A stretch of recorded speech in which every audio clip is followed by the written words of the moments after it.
Bonjour chers fidèles téléspectateurs, bienvenue dans votre nouveau numéro de votre émission Thème d'actualité.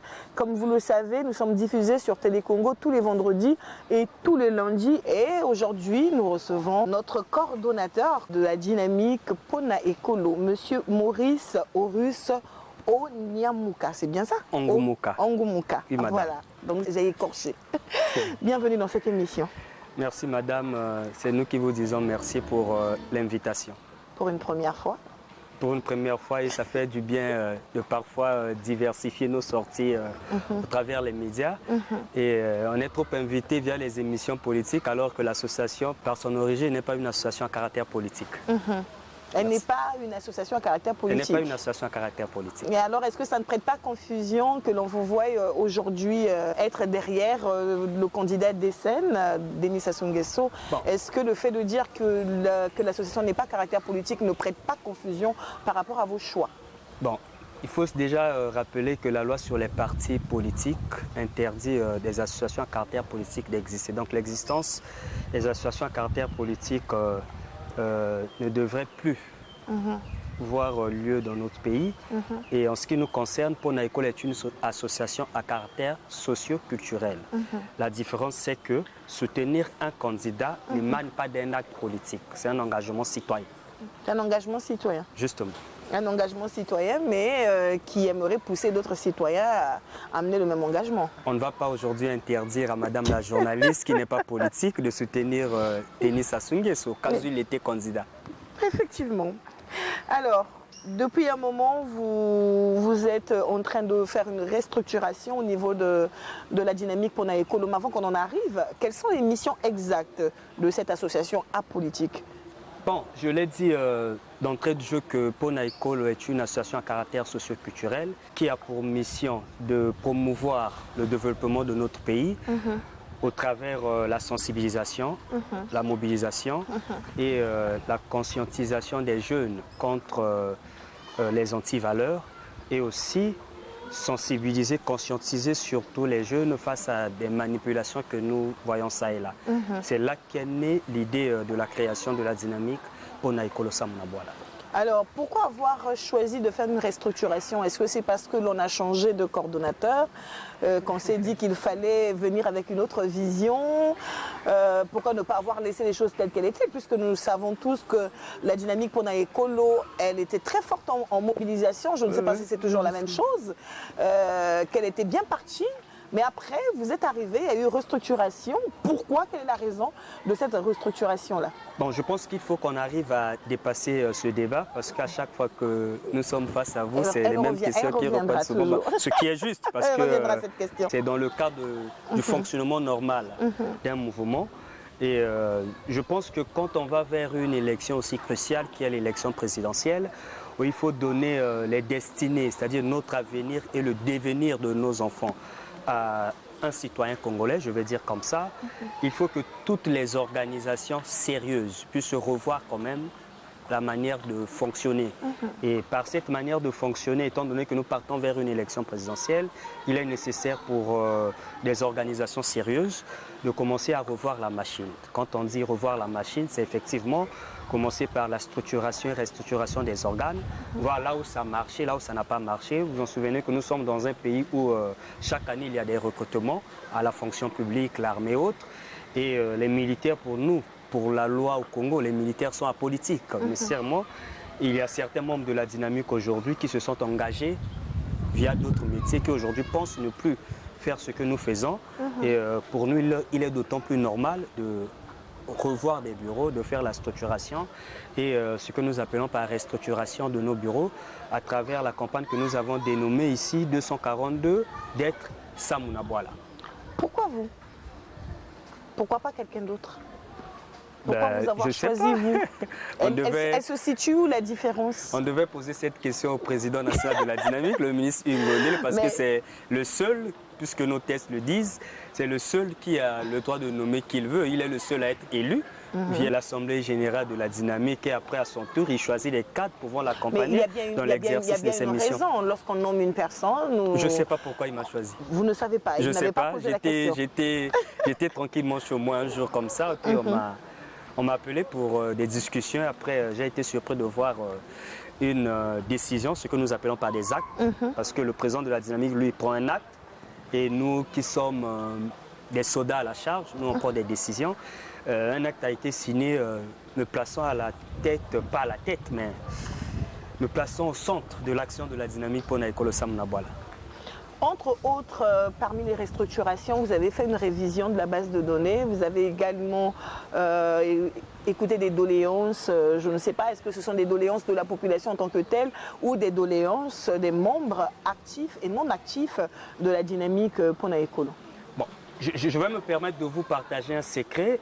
Le secret, c'est qu'à chaque fois que nous sommes partis dans une localité, à l'intérieur du pays surtout, je me suis fait le devoir principalement d'être entre guillemets un citoyen normal.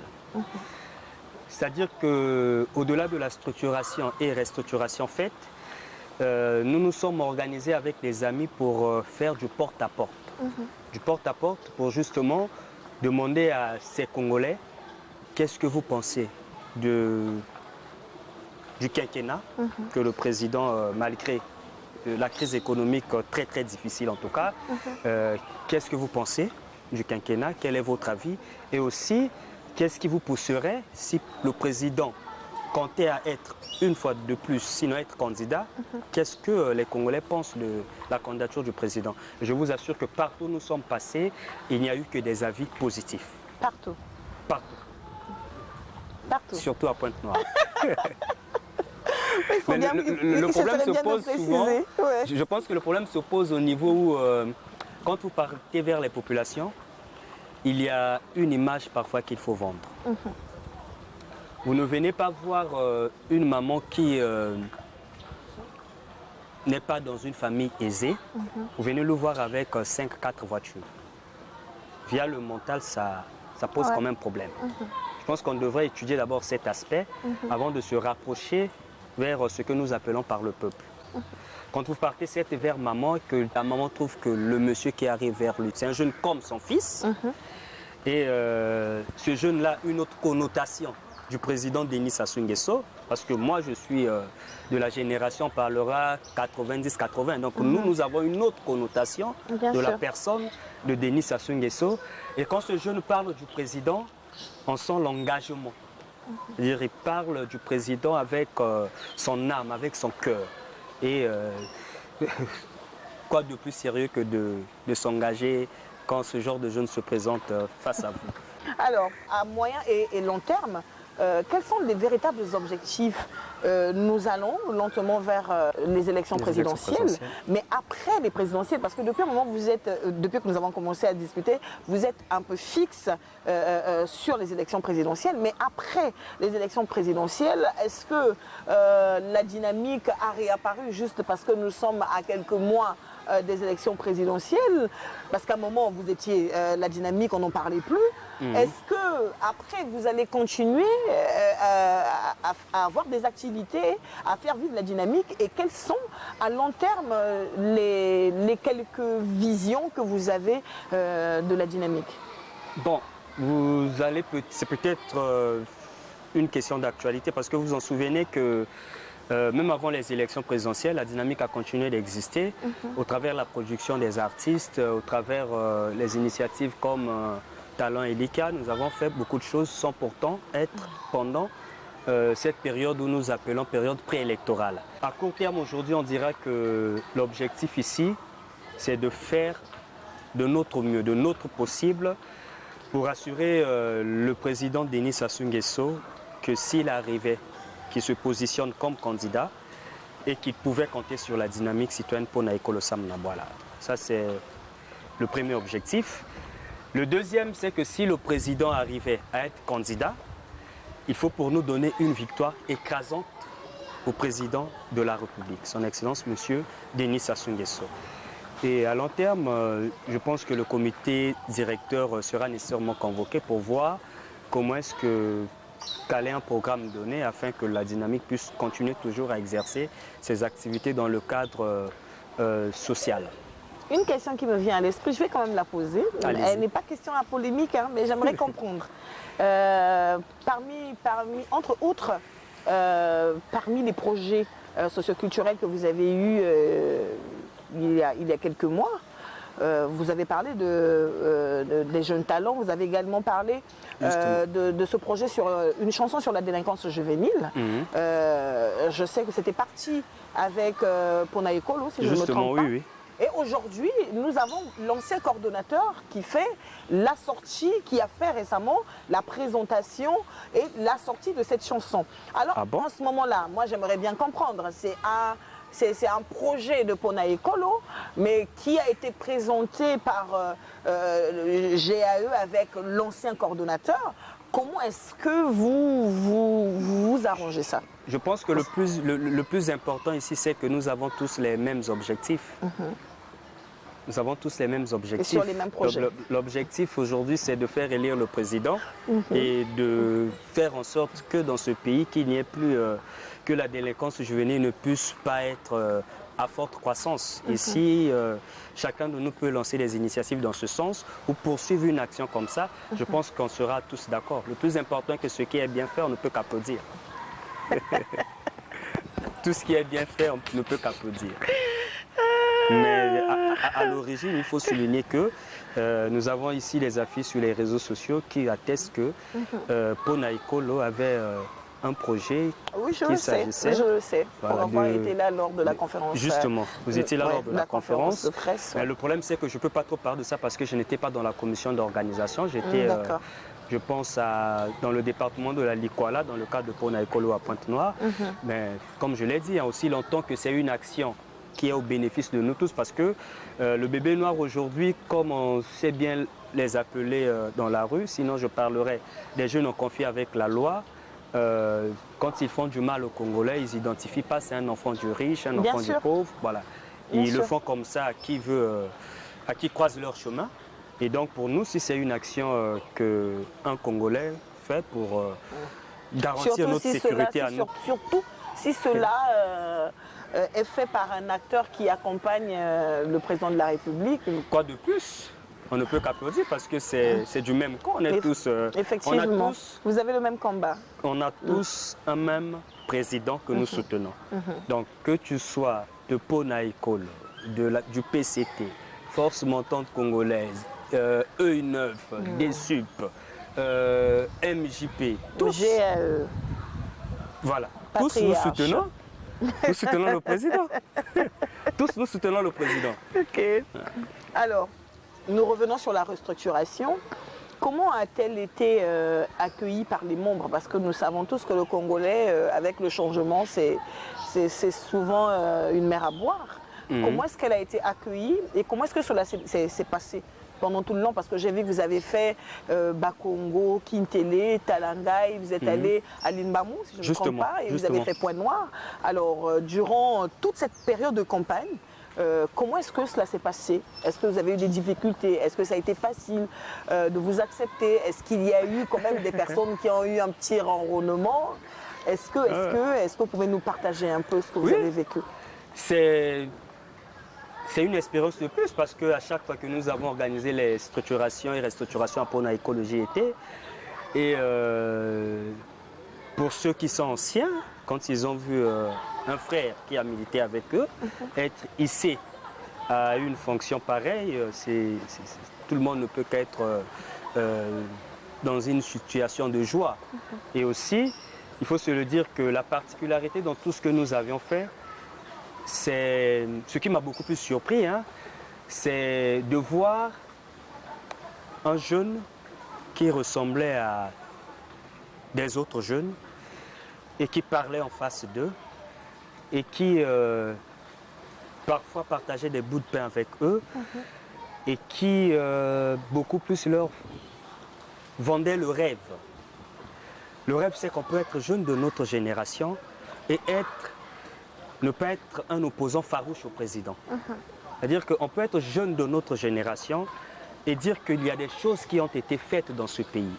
Et qu'on peut être jeune de notre génération et reconnaître des milliers de choses que le président a fait pour les Congolais et pour ce pays. J'aime à le dire. J'ai connu, quand j'étais à l'université Marion Gabi par exemple, on se réveillait chaque matin à 3 heures, 2 heures pour aller à la faculté de droit, pour aller à l'université, chaque matin, très tôt, à parfois 1 heure. Mais à cette époque-là, on se mélangeait avec nos mamans qui partaient vendre au marché total. On était en insécurité totale. Mais il fallait qu'un homme puisse se réfléchir comment trouver, sinon pallier à ce problème. Et cet homme-là s'appelle Denis Sassou Nguesso. Mais aujourd'hui, les jeunes universitaires d'aujourd'hui, dans les années 2000, je dirais 2017, 2018 et autres, n'ont pas connu la faculté des droits des 3 heures du matin, 1 heure du matin. Effectivement. Mais nous qui étions les étudiants à cette époque-là, effectivement, nous avons au moins une raison pour dire que sur ce point-là, Denis Sassou Nguesso mérite d'être là. Donc, chacun de nous a certainement une raison. Et comment est-ce que chacun de nous pouvait soutenir le président et voir la chose à sa manière. Alors, vous préparez une campagne de sensibilisation. 242 raisons de soutenir Denis Sassou Nguesso. Voilà. J'aimerais bien comprendre 242 raisons. Est-ce que ce sont les raisons que lorsque vous les comptez, vous arrivez à 242 raisons, ou encore c'est 242 comme 242 qui représentent le Congo-Brazzaville? Ouais, vous avez dit, hein, il faut dire que je l'ai dit supra, que quand nous avions fait la structuration et restructuration au niveau de Brazzaville, Pointe-Noire et d'autres localités d'ailleurs, on s'est prêté sur l'exercice où il fallait faire quand même la ronde des maisons pour écouter. Et c'est de cette petite tournée-là, dans les différentes maisons, que les différents Congolais ont exprimé des milliers de raisons. D'accord. Des milliers de raisons. Parce que son Excellence M. Denis Sassou Nguesso est le seul président congolais qui a placé ce pays sur l'orbite du développement. Ça, il faut l'accepter d'abord. Et chaque Congolais avait quand même une raison pour dire, si aujourd'hui je pense que le président doit être là, c'est parce qu'il y a la paix. L'autre te dira, si je pense que le président doit être là parce que hier, quand je faisais la route Brazzaville-Pointe-Noire, ce n'était pas dans cet état.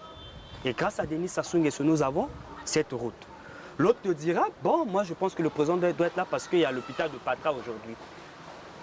Les conditions via la santé. L'autre te dira parce qu'il y a, je dirais, l'électricité chez moi, le problème de l'électricité chez moi, ça va par rapport à hier. Voilà. L'autre te dira parce qu'il y a la paix. Certains vont te dire...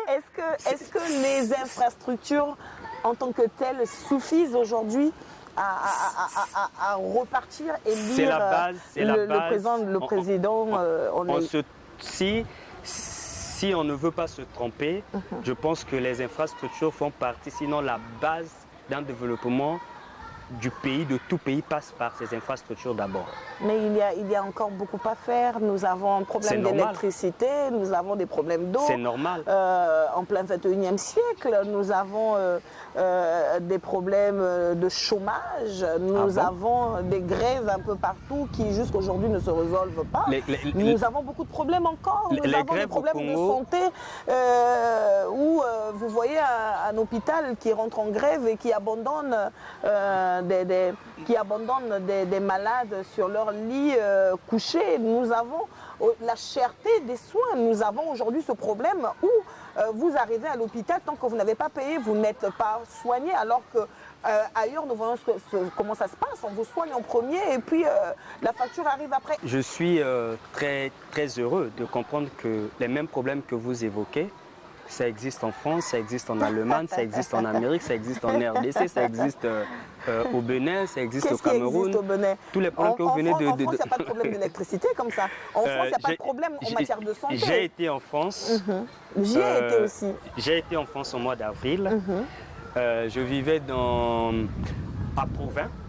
À Provins. J'ai vécu 2 fois où il y a eu un communiqué via leur société d'électricité qui disait qu'il y aura coupure d'électricité de telle heure à telle heure pour telle panne. Et il y a eu même des problèmes de trafic de train. Il y a eu trouble au fait pendant cette période-là parce qu'il y avait coupure d'électricité. C'est assez rare. Donc, mais au Congo aussi, il y a des localités, c'est assez rare. Au Congo aussi, il y a des localités, c'est assez rare. Je vous explique une chose. C'est quoi le rôle d'un président de la République? le président de la République exprime une volonté politique. C'est au cadre mis à la tâche de faire le travail. Est-ce que moi aujourd'hui, je ne vais pas voter le président de la République, sinon je ne vais pas soutenir le président parce qu'il est un médecin quelque part qui, quand le président parle par exemple de la césarienne gratuite et qu'un médecin me demande de l'argent. Cela signifie tout simplement, si cet état de fait perdure, qu'il n'y a pas de suivi. Ça veut dire que les personnes qui ont été nommées à ces places de direction ne font pas bien leur travail. Moi, je parlerai plutôt de la volonté politique d'abord exprimée par le président de la République. Le président, nous, on ne soutient pas M. Maurice qui est nommé quelque part, M. X qui est nommé quelque part. Les Congolais soutiennent le président.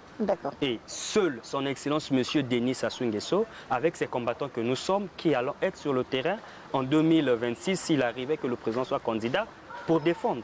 Parce que vous allez faire une sensibilisation et vous aurez en face de vous des personnes qui sont très récalcitrants. Ça, il faut qu'on se le dise. Ce n'est pas un secret de polichinelle. Vous aurez face à vous des personnes qui traversent des périodes hyper difficiles qu'il faut convaincre.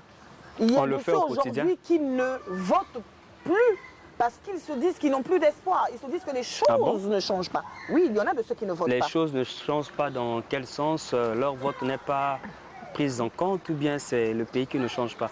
Ils se disent peut-être que les candidats sur lesquels ils portent leur regard ne leur donnent pas satisfaction une fois élus. Le président Denis Sassou Nguesso, connaissez-vous un candidat à la présidentielle sérieux? Nous parlons du président Denis Sassou Nguesso. À part Denis Sassou Nguesso qui est notre président. Également du président Denis Sassou Nguesso. Est-ce que vous connaissez un candidat sérieux actuellement? Vous avez aujourd'hui les candidats, j'ai eu quand même la chance de travailler dans quelques bureaux de vote et puis parfois être nominé, sinon nommé dans certaines missions en ce qui concerne la CNI. Vous avez aujourd'hui les candidats au Congo qui, par exemple, je prends le cas de, je vais prendre quel village, je prends l'exemple de Kakamweka. Est-ce qu'on peut être, si on est un peu sérieux, on peut être candidat à la présidentielle, à l'élection présidentielle et ne pas avoir des représentants à Kakamweka? Est-ce qu'on peut être un candidat à une élection présidentielle et ne pas avoir des représentants à Djambala, à Ngo, à Kinkala? Vous avez aujourd'hui les candidats qui sont là en train de tromper les Congolais. À la vérité, ces candidats ne cherchent qu'à la limite les fonctions. On se connaît. Il faut aussi dire une chose, qu'ils ont en face d'eux un véritable requin qui est très expérimenté, qui a eu le temps, effectivement. Merci d'avoir une raison de soutenir Denis Sassou Nguesso, parce que c'est l'homme des... On ne va pas se le mentir, c'est une réalité qui est là. C'est l'une des raisons. L'expérience. Quand nous parlons des milliers de raisons, c'est parce qu'il y a des millions de Congolais qui pour eux pensent que Denis Sassou Nguesso devrait rester encore là, parce qu'effectivement, il y a certains Congolais qui ont parlé de l'expérience. Le Congo aujourd'hui passe un moment très difficile, des moments difficiles. Nous avons connu, pour la petite histoire, puisque c'est pas trop de ma génération, mais nous avons quand même cette curiosité d'aller consulter l'histoire. Il faut consulter l'histoire. Beaucoup pensent que le fait pour le président et son gouvernement de payer régulièrement des salaires des fonctionnaires de l'État n'est pas un espoir. Mais à la limite, c'est du génie. Ah bon? Nous avons connu dans ce pays, pour ne pas citer des noms, des fonctionnaires de l'État qui ont passé 3-4 mois sans salaire. Et à cette époque, jeunes que nous étions, papa n'arrivait même plus à s'acheter de lait pour ses enfants. Mais malgré la crise économique qu'on a dans ce pays, mais le gouvernement, je parlerai, c'est du génie quand même. De continuer à payer régulièrement les fonctionnaires de l'État et jusqu'à ce jour, pour ce quinquennat, il n'y a pas d'arriéré pour le compte de la fonction publique. Mais c'est parce que nous qui soutiennent le président de la République, on a laissé place aux hommes de la rue, on a laissé place aux opposants pour parler, pour faire mentir aux Congolais que ce n'est pas un exploit. Mais consultez l'histoire. C'est parmi les missions régaliennes de l'État. Si un président arrive, avec son gouvernement, arrive à accomplir une mission qui certes est devenue difficile aujourd'hui, on ne parlera pas de l'espoir ou du génie. Je qualifierais même ça du génie. Parce qu'à la vérité, qu'est-ce qu'on n'a pas dit? qu'on ne devait pas payer? Qu'est-ce qu'on n'a pas dit? Tout ça dans le but de faire parfois revoter les Congolais. Mais rassurez-vous, à la tête de la République du Congo, on a la personne que nous appelons l'homme des actions concrètes, l'homme d'expérience, comme vous avez dit. Merci d'ajouter une raison au panel des idées que nous avons pour effectivement encore embellir notre brochure. Ce n'est pas une vérité à cacher, c'est connu de tous que nous avons face de nous un homme qui a énormément d'expérience. Merci de soutenir Denis Sassou Nguesso. Il y a encore beaucoup de choses que nous aimerions voir aller de l'avant. Nous aimerions bien aujourd'hui ne pas avoir à dormir dans le noir parce que de l'autre côté là-bas, et encore si c'était une fois le mois on l'aurait compris, mais si on passe 25 jours dans le noir et 5 jours dans la lumière et qu'il faut payer une facture. Vous étiez à Brazzaville en 2000, les années 2000. Bien sûr. Faites la comparaison. Est-ce que c'est encore la même chose à aujourd'hui? Ça dépend. Hier, je disais encore à mes frères, on était comme ça. Bon, il y a eu ce que nous appelons par blackout. C'est arrivé une fois. Ouais. Après, il y a eu le courant s'est rétabli. J'ai posé la question aux amis. J'ai dit, mais hier, dans les années 2000-2023, quand il y avait des délestage ou rétablissement de l'électricité, dans les ruelles de Brazzaville, ça criait de partout. Mais aujourd'hui, ça n'existe presque plus. Mais parce qu'on s'est habitué à vivre avec le courant. Le reste, c'est des problèmes techniques et autres, ça va s'arranger. Vous en faites pas. Ça va s'arranger. On a l'avantage d'avoir l'homme qui a de l'expérience, comme vous l'avez dit. L'une des raisons. Nous espérons. Alors, comment est-ce que ça va se dérouler, cette campagne? Elle prend en combien de temps de durée? Et comment est-ce que ça va se dérouler, cette campagne de sensibilisation? Déjà, la vérité, c'est que, comme je l'ai dit, nous avons eu des milliers de raisons que nous avions notées. Et il fallait pour nous créer un acte symbolique. Un acte symbolique, c'est l'indicatif téléphonique du pays qui a un lien avec la dénomination de notre dynamique Ponaïko, le 242, et l'Okoya Peuple, Code Yamboka, comme on aime le dire. Et donc avec ça, nous avons voulu résumer ces milliers de raisons en 242. Et l'activité officielle pour la présentation des 242 raisons, je pense que ça aura lieu au mois de septembre. On a mis en place une commission d'organisation où nous allons inviter les chaînes des journalistes que vous êtes pour participer d'abord à la conférence de presse, pour vous présenter les 242 raisons.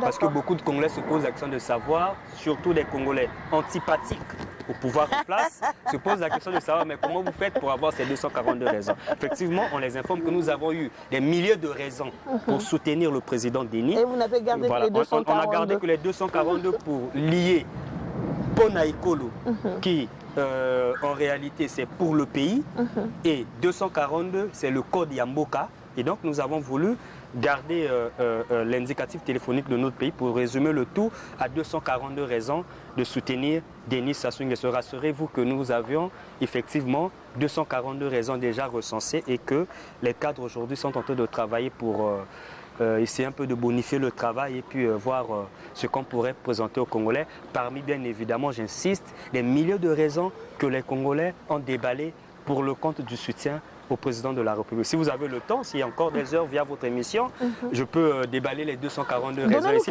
Donnez-nous quelques raisons, ce serait bien. On a parlé de la paix. D'accord. Dans la paix, il y a le retour de la paix au pays au travers la guerre du 5 juin 1997. Effectivement, il y a eu des Congolais aujourd'hui qui, depuis ces événements, pensent que rien que pour ça, on pouvait encore compter sur le président de la République.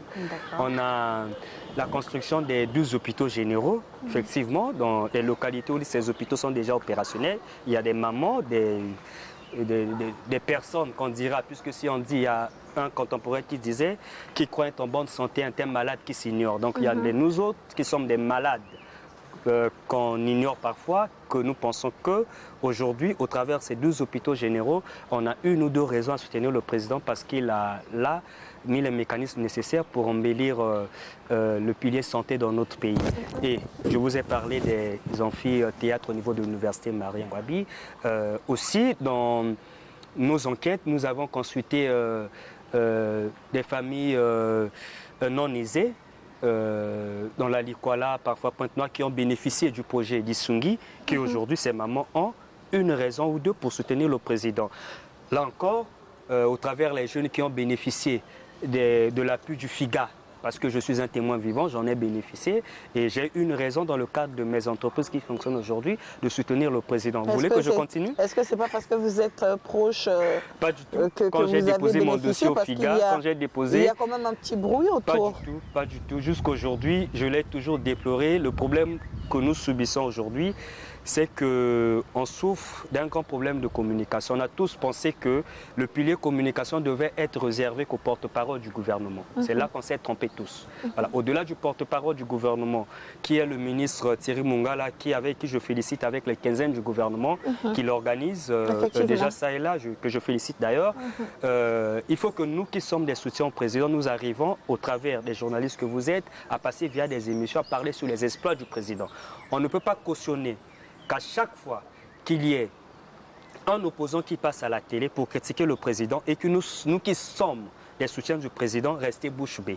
Et c'est justement ça aussi l'objectif de la campagne 242 raisons de soutenir le président. Parce que nous allons mettre, rassurez-vous, des cellules de défense du président de la République dans les quartiers. Et ces cellules auront pour objectif de faire de porte à porte pour vendre aux gens les exploits que le président a fait dans ce pays. J'en ai parlé d'ailleurs récemment avec les amis. Pourquoi les vendre puisque nous connaissons tous, nous sommes tous au Congo? Parce que le problème, comme je l'ai dit, c'est le problème de la communication. Nous souffrons d'un réel problème de communication. Je l'ai dit encore, on a pensé tous qu'on devait laisser le travail de la communication qu'au porte-parole du gouvernement. Or, le travail de communication, le porte-parole du gouvernement devait juste être celui qui détient la vision du gouvernement dans le sens des actions proprement dites. Mais au-delà, il devrait y avoir des Congolais qui soutiennent le président, qui ne devraient pas avoir peur du débat. Et nous, aujourd'hui, avec 242 raisons de soutenir le président, nous avons décidé de lancer le débat. Et le débat est là. Vous allez constater que depuis nous avons lancé cette campagne sur les réseaux sociaux et partout d'ailleurs, tout le monde en parle. Et il y a quand même des Congolais qui se sont mis à l'éveil pour aller effectivement discuter avec les autres, engager le débat. Et au travers les brochures que nous allons publier très bientôt, ça et là d'ailleurs, vous allez voir des Congolais qui vont avoir le courage d'avoir les 242 raisons et partir faire des débats avec les autres parce que nous n'avions pas su vendre ce que le président a fait. Et le président l'a dit d'ailleurs via les différentes sorties. Je pense que le président parlait qu'on a raté la bataille de l'opinion. Parce que du haut de son fauteuil, le président a pu constater que j'ai fait beaucoup de choses, mais je constate que les opposants n'arrivent que dénigrer. Mais là, dans les Congolais qui en bénéficient, n'en parlent pas. On a eu l'affaire FIGA aujourd'hui, tout le monde en a parlé, scandale au FIGA, mais il n'y a pas eu des jeunes qui ont bénéficié des fonds du FIGA pour se lever à la télé pour dire, au-delà de ce que vous avez parlé, bon, on laisse la justice faire son travail, mais moi je suis bénéficiaire. Voilà. On a aujourd'hui le FONEA, par exemple, qui, au travers le ministère en charge de la formation qualifiante et de l'emploi, est en train de faire des choses énormes. Des choses énormes. Mais les bénéficiaires, vous qui avez été formés, allez communiquer. Dites aux Congolais qu'il y a une agence quelque part qui s'appelle FONEA qui forme les jeunes. Et mais cette agence, c'est la volonté politique du président de la République. On a l'ACPE aujourd'hui. Ouais. Agence congolaise pour l'emploi. Aujourd'hui encore, j'ai fait un tour là-bas parce que j'avais un dossier que je suivais. Mais j'ai vu des offres d'emploi publiées là-bas. Combien de Congolais, combien de jeunes Congolais savent que dans ce pays, il y a un organe qui s'appelle ACPE. Ils sont sceptiques. Peut-être. C'est aussi ça, j'aime à le dire, le rôle de nos députés. Ils sont sceptiques. Quand on est censé être député et qu'on soutient le président de la République, on devait faire aussi le travail de communication, de relais. Voilà. On ne devrait pas se sentir comme adversaire du gouvernement. Quand on soutient le président, on devait nécessairement soutenir son gouvernement. Effectivement. Et à nous d'aller vers le gouvernement pour avoir certaines informations. Et dans nos descentes parlementaires, il ne suffit pas seulement de parler aux populations qu'à l'Assemblée, là-bas, on a voté une loi comme ça. Bon, on a adopté une loi comme non. Il faut qu'on arrive à informer aux populations qu'aujourd'hui, justement, il faut qu'on arrive à les informer sur ce qui se passe. Justement, arriver sur place si on arrivait à faire ce travail et que chaque député pouvait se transformer en messager du président de la République, chaque soutien du président devait aller pour le débat. Rassurez-vous qu'on n'aurait pas à voir aujourd'hui des opposants en quête de notoriété critiquer le président.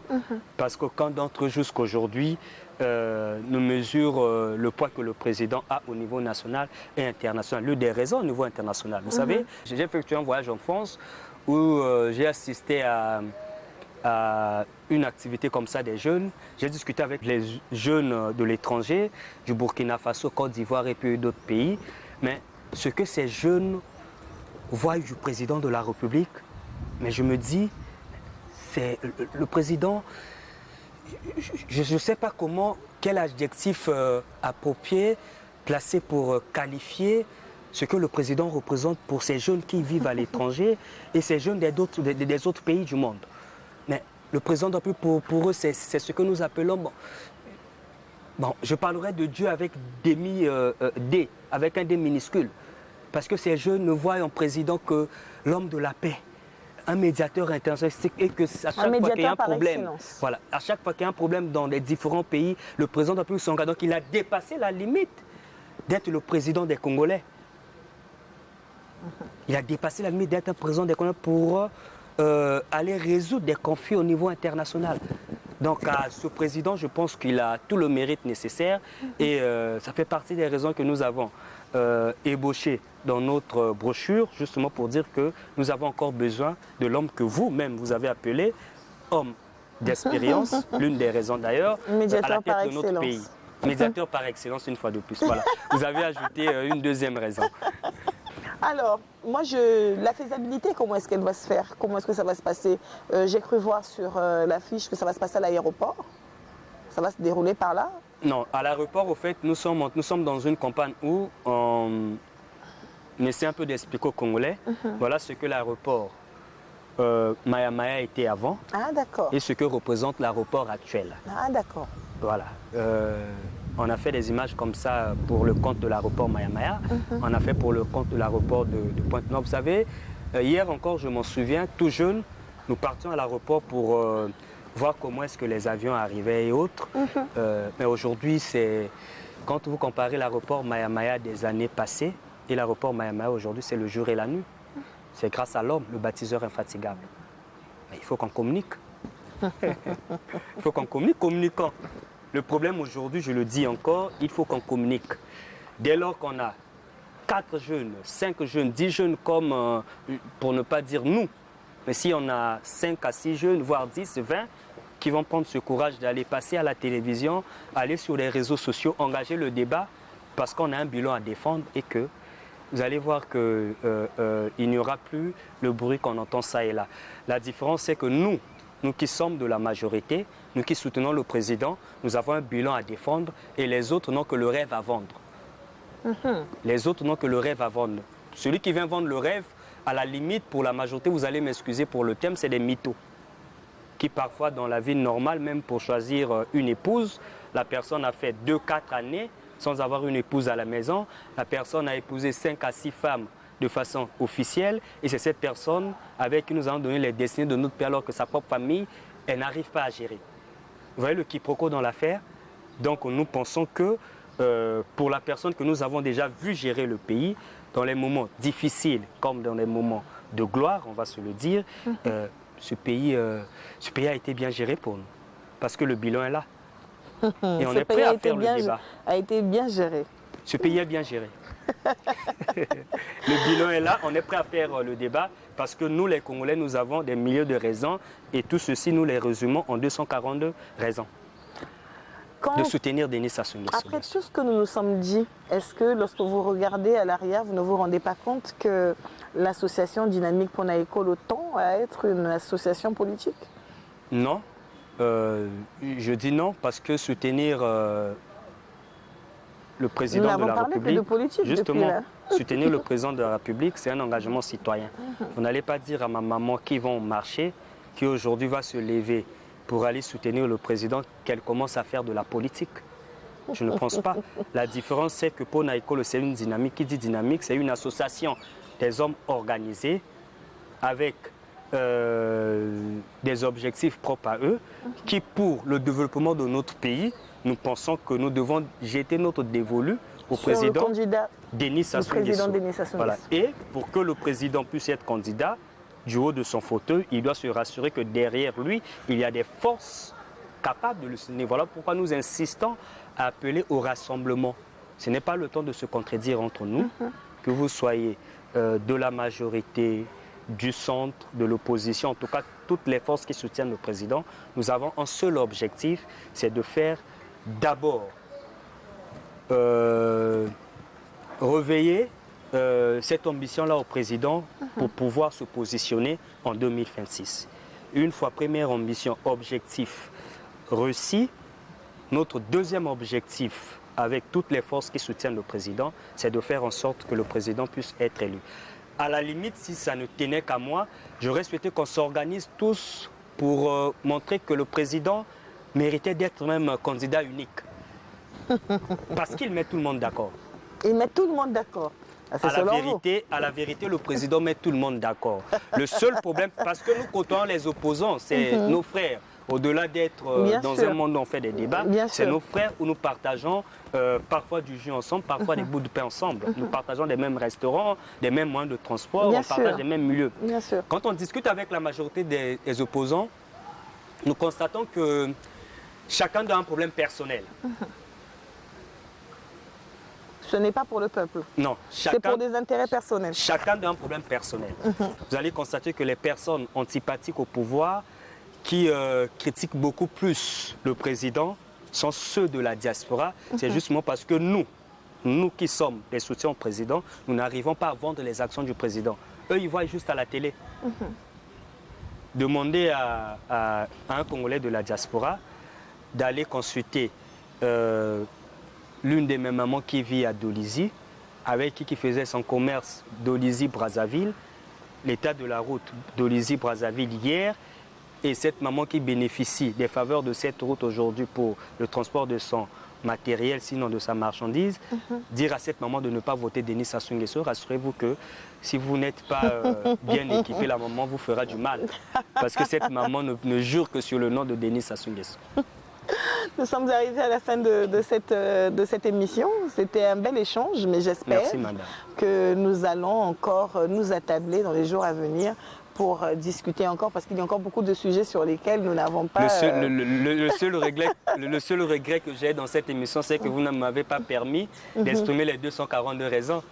Parce que j'ai fait un exercice de retenir les 242 raisons. Ah bon? J'ai pu retenir quand même 203 raisons. Wow. Je savais que si j'arrivais au moins à 100, bon. Mais allez-y rapidement, je crois qu'on a au moins 2 minutes ou 3. Mais les 2 minutes ne peuvent pas me permettre d'exprimer les 242 raisons. Sinon, la vérité, si j'ai un mot de la fin, c'est d'inviter d'abord les Congolais à se préparer pour la révision des listes électorales. Parce que vous savez que quand nous avons lancé notre campagne d'adhésion, nous avons martelé beaucoup plus sur la qualité. Parce que nous pensons que c'est la qualité qui vote, c'est la qualité qui soutient, c'est la qualité qui fait en sorte que la vision du président puisse être portée haut. Et vous allez constater avec moi que la majorité de nos opposants, notamment en 2016 ou 2015, oui, il y a eu comme ça des regroupements. On a pensé que les opposants ils étaient exactement nombreux, comme on sait le dire, ça et là. Mais à la fin, pour l'acte de vote, nous avons constaté que ce n'était pas l'image qu'on nous a vendue. Voilà. Et une preuve encore, vous allez constater que dans les circonscriptions électorales, un député peut faire un rassemblement avec 10 000 personnes. Mais le jour du vote, vous allez constater, madame, le député, sinon le candidat, n'a eu que 500 voix. Mais par quel miracle il a pu rassembler 10 000 personnes? Ça veut dire que dans ces 10 000 personnes-là, il n'y avait que de la quantité. Or, la qualité aujourd'hui, c'est, vous avez des bureaux, vous sensibilisez ceux qui n'ont pas des cartes d'électeurs pour voter, des pièces d'identité autres, vous les emmenez à s'inscrire sur la révision des listes électorales et vous faites le suivi pour que ces personnes puissent voter pour votre candidat. C'est ça que nous appelons, entre guillemets, par la qualité. Voilà. C'est de la qualité que nous prenons et rassurez-vous que nous préparons une base forte pour le président de la République au travers, comme je l'ai dit, par des cellules de soutien, des brigades de soutien au président de la République. J'ai une dernière question, rapidement. Pon Ekolo connu à l'époque pour être une dynamique de mobilisation et qu'on attribuait au coordinateur sortant. Vous entrez aujourd'hui, vous avez ce challenge de mobilisation dans les jours à venir. Que dites-vous? Bon, déjà il faut recadrer qu'aucune stratégie de Pona Ekolo ne se fait sans que le président national de la dynamique, qui est le ministre Hugues Ngolondele, ne puisse donner son avis, sinon ne puisse corriger ou recadrer. En ce qui concerne les mobilisations, il s'agit d'un problème de qualité que nous prenons aujourd'hui. Aujourd'hui, vous parlez de qualité et non de quantité. Non. La quantité en politique, on en a besoin. En politique, la quantité, on en a besoin, fortement besoin. Mais c'est beaucoup plus la qualité qui devrait compter. Voilà pourquoi nous organisons les campagnes de proximité. Vous vous en souvenez, je vais me faire le devoir de vous envoyer des images. Vous allez voir notre arrivée à Pointe-Noire. D'accord. Je pense que jusqu'à ce jour, je n'ai pas vu un mouvement qui, je vais un peu rentrer dans la polémique, qui a fait mieux à Pointe-Noire pour notre arrivée. Voilà, Pointe-Noire, c'est une ville que nous connaissons aujourd'hui, mais vous avez vu notre arrivée à Pointe-Noire. Et le 15 août encore, vous allez voir ce que Pona Ekolo prépare. Merci beaucoup, Monsieur Maurice Aurus. On vous remercie d'être venu sur ce plateau. Merci, et j'espère que ce n'est pas la dernière fois. Merci, madame. Merci à l'équipe, merci à Tondi Mongani et à Arsi. Je vous dis merci de tout cœur et on se retrouve à très bientôt pour un autre numéro.